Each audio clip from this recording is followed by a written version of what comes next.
Autre sujet abordé hier soir, le projet alimentaire territorial. L'idée est de soutenir des maraîchers ou producteurs locaux et structurer des circuits courts sur le territoire. Exemple concret sur le site des Îles Noires à la Riche, Hélène Chaplet.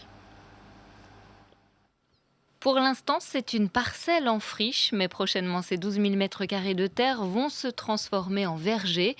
Et des poiriers, des pommiers, des cerisiers vont notamment être plantés ici à l'automne prochain pour alimenter le territoire.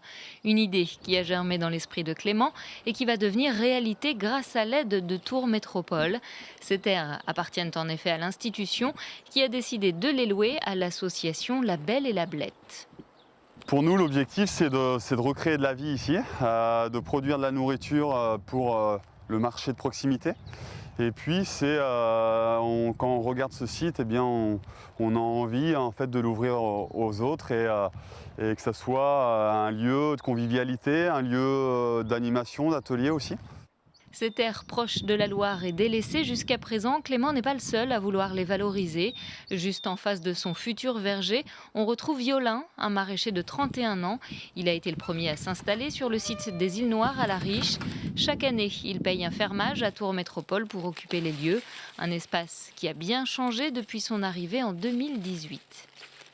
Ici, on avait 250 tonnes de déchets qui s'étaient accumulés. On avait de la misère humaine aussi tout autour. C'était une zone voilà, qui n'était pas évidente à gérer. Et au fur et à mesure, donc, les personnes ont pu être logées. Et ce terrain étant disponible, donc, je l'ai occupé. Donc, on a nettoyé, on a réhabilité, réassaini. Les équipes de la métropole ont créé des conteneurs qui permettent de s'installer même quand il n'y a pas de bâtiment, de hangar en dur.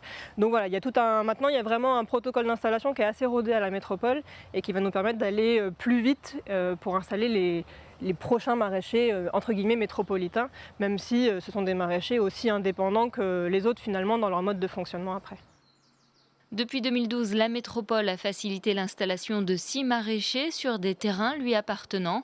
Tous fonctionnent en circuit court et vendent leurs produits en local. Une démarche écologique qui évite aux denrées de parcourir de nombreux kilomètres et économique, car moins il y a d'intermédiaires, plus le prix est juste.